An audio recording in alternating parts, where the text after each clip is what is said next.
Hello friends, आपका अपने YouTube channel study point by mister Singh में स्वागत है। तो आज के वीडियो में हम स्टार्ट करने वाले हैं, अपनी स्टोरेज सीरीज शुरू कर रहे हैं। ठीक है, जिसमें हमारे स्टोरेज से रिलेटेड जितने भी लेक्चर होंगे वो हम शुरू पढ़ेंगे। तो आज के वीडियो में हम पढ़ेंगे कि हम एक स्टोरेज अकाउंट कैसे क्रिएट करते हैं एजूर पोर्टल पे। ठीक है, तो उसके लिए हम चलते हैं, अपने एजूर पोर्टल पे चलते हैं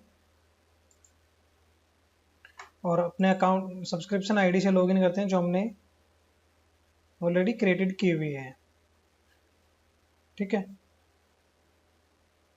तो इसके बाद आप होम स्क्रीन पे आओगे। होम स्क्रीन पे आने के बाद आपको क्या करना है, आपको लेफ्ट साइड में जो एरो की आ रहा है यहाँ पे क्लिक करेंगे 3 कॉलम के ऊपर, और यहाँ पे आपको ऑप्शन देगा स्टोरेज अकाउंट का। यहाँ पे हमने ये फेवरेट में ऑलरेडी ऐड किया हुआ है, ये इसलिए आपको यहाँ पे दिखा रहा है। अगर आपको यहाँ पे नहीं दिखा रहा है तो आप यहाँ पे ऑल सर्विसेज के अंदर जाओगे। ऑल सर्विसेज के अंदर जाने के बाद आपको यहाँ पे ऑप्शन अलग से मिलेगा स्टोरेज, और स्टोरेज से रिलेटेड जितने भी सर्विसेज होंगी आपको यहाँ पे सारी दिखाएगा। ठीक है, तो आप यहाँ पे क्लिक करेंगे स्टोरेज अकाउंट पे, आपको यहाँ पे ले आएगा। अगर यहाँ पे आपको ऑप्शन नहीं मिल रहा है तो आप यहाँ से भी क्लिक सर्च कर सकते हो STORAGE स्टोरेज अकाउंट, और इस पे क्लिक करोगे तो यहाँ से भी आपको ये सेम विंडो पे लेके आएगा। ठीक है, तो यहाँ पे आने के बाद आपको क्या करना होगा, आपको ऐड पे क्लिक करना होगा।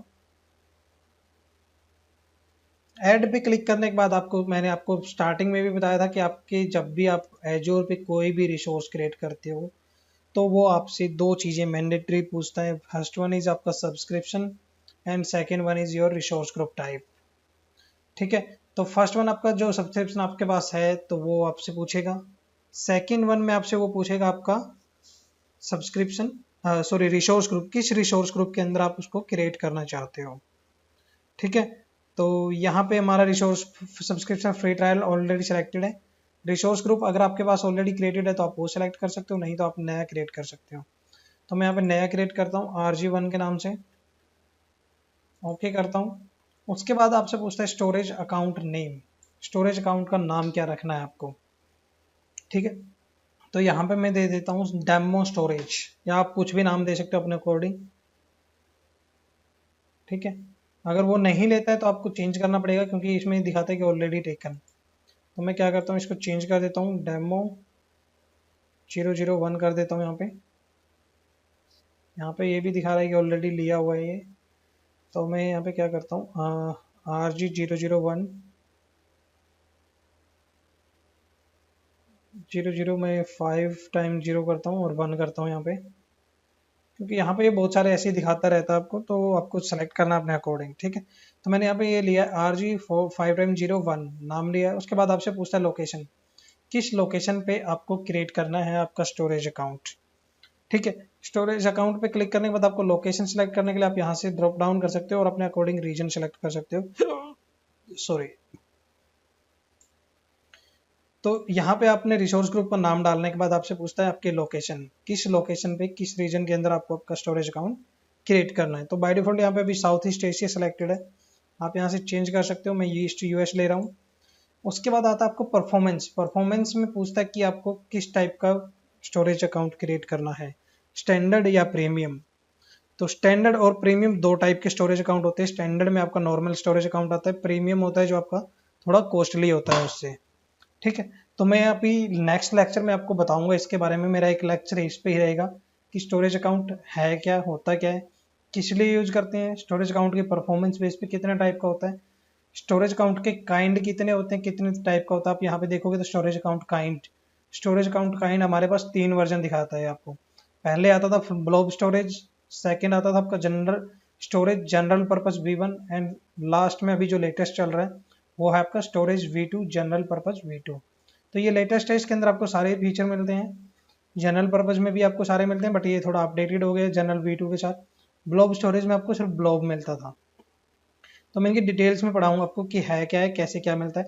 उसके बाद आता है आपका रेप्लिकेशन। रेप्लिकेशन में आपका आता है कि आप जो आपका स्टोरेज अकाउंट क्रिएट कर रहे हो उसकी रेप्लिकेशन कैसे रखना चाहते हो आप, कि उसका जो डाटा रहेगा वो सिर्फ एक ही लोकेशन पे रखना है या आपको मल्टीपल लोकेशन पे रखना है, एक ही डाटा सेंटर के अंदर रखना है या आपको मल्टीपल डाटा सेंटर के अंदर रखना है, एक ही रीजन में रखना है या मल्टीपल रीजन के अंदर रखना है। तो ये सारी चीज़ें आती हैं आपकी रेप्लिकेशन के अंदर।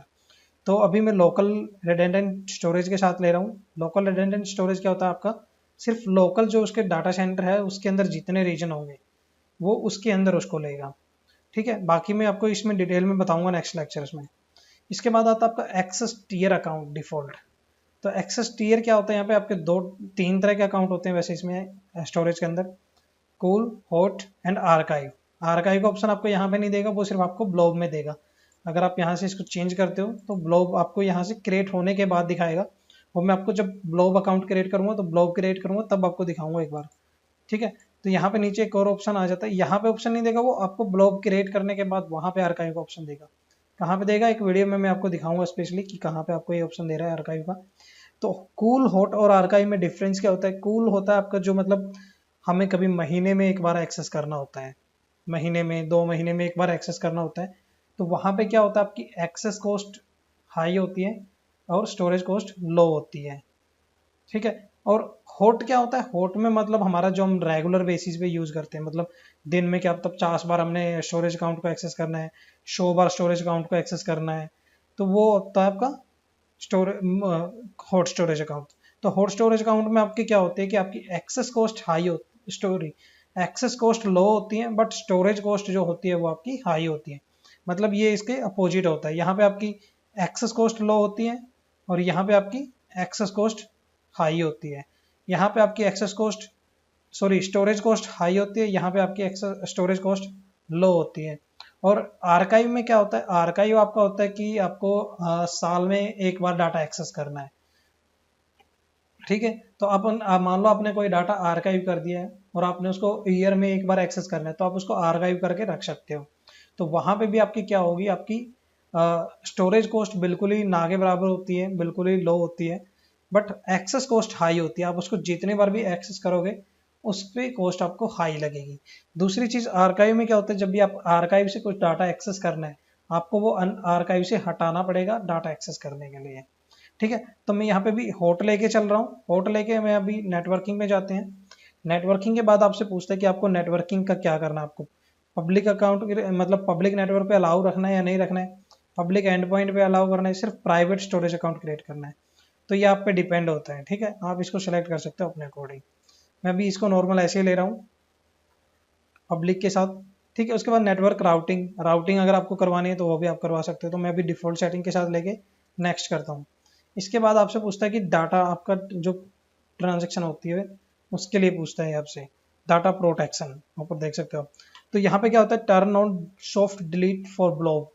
यहाँ पे क्या होगा आपका सॉफ्ट डिलीट पे, मतलब ब्लॉब पे अगर सॉफ्ट डिलीट आप इनेबल कर देते हो तो वो क्या करता है कि जब आप यहाँ से सॉफ्ट अगर ब्लॉब डिलीट भी कर दोगे, ब्लॉब डिलीट करने के बाद भी आपका 14 डेज के लिए डाटा रहता है जो सॉफ्ट डिलीट के अंदर रहता है।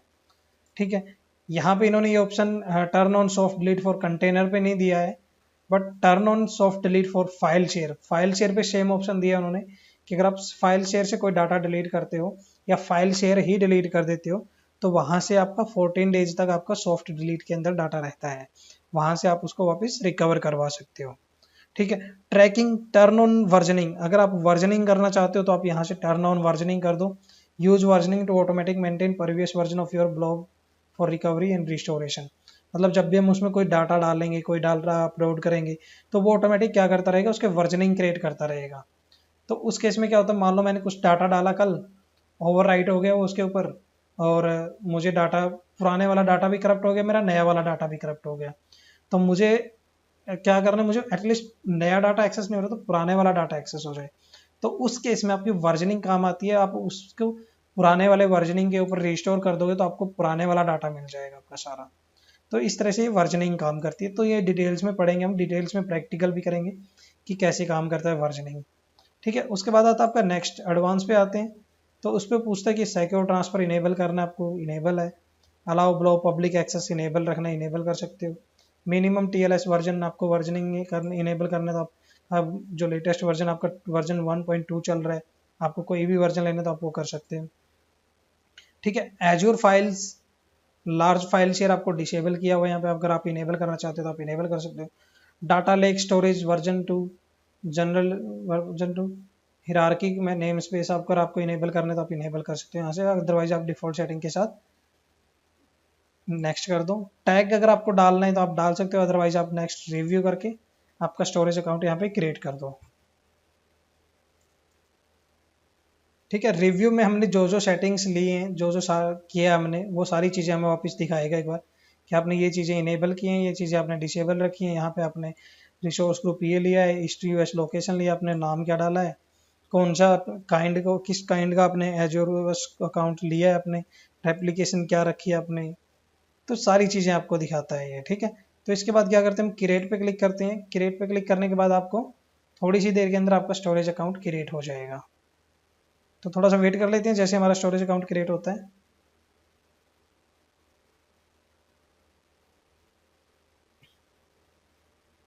यहाँ पे आपका स्टोरेज अकाउंट अभी क्रिएट हो रहा है ये। तो ये ज़्यादा टाइम नहीं लगाएगा, बिल्कुल ही आसान है, और आपको ये पब्लिक नेटवर्क पे भी आप एक्सेस कर सकते हो अगर आपको बाहर से कहीं से एक्सेस करना है आपका स्टोरेज अकाउंट। तो बहुत ईजी है, कोई मुश्किल नहीं है, आप आसानी से कर सकते हो। इसके बाद हम और भी पढ़ेंगे कि स्टोरेज अकाउंट को हम अपने विंडोज़ वर्चुअल मशीन पे कैसे एक्सेस कर सकते हैं, अपनी वर्चुअल मशीन के अंदर एक स्टोरेज अकाउंट को आप कैसे मैप करवाते हो। जैसे हम नॉर्मली देखते हो कि ऑफिस में एक शेयर फोल्डर बना होता है, उसको मल्टीपल शेयर सर्वर के साथ कनेक्टेड किया होता है, मल्टीपल सिस्टम के साथ कनेक्टेड होता है। तो उसी तरह से हम एक फाइल शेयर बनाएंगे हमारे इस पे स्टोरेज अकाउंट के अंदर, और उस स्टोरेज अकाउंट फाइल शेयर को हम मल्टीपल विंडोज़ वर्चुअल मशीन के ऊपर कनेक्ट करके देखेंगे कि कैसे होता है, और दोनों जगह पे डाटा रेप्लिकेशन कैसे होता है सेम टाइम पे। ठीक है, तो हमने ये देख लिया कि हमारा स्टोरेज अकाउंट क्रिएट हो गया। उसके बाद आपको बहुत सारी परमिशन आती है यहाँ पे।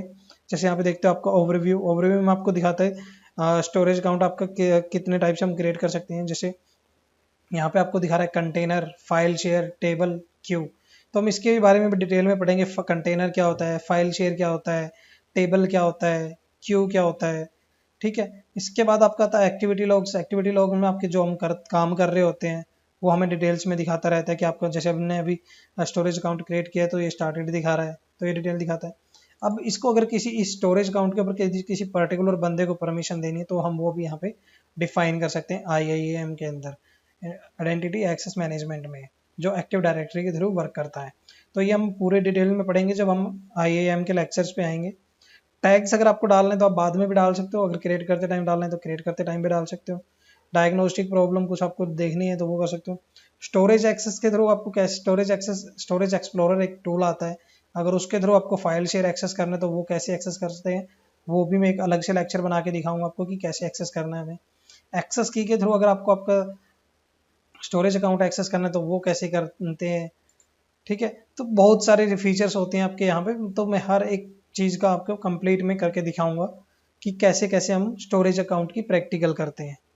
ठीक है गाइज, तो आज के वीडियो में इतना ही। कीप वॉचिंग, देखते रहिए वीडियो, और अगर आपको अच्छे लग रहे हैं हमारे लेक्चर्स तो चैनल को सब्सक्राइब कर लेना और बेल आइकन को प्रेस कर देना ताकि आपको सारे नोटिफिकेशन आपके ईमेल्स और मोबाइल्स में मिलते रहें। So thank you guys, bye bye.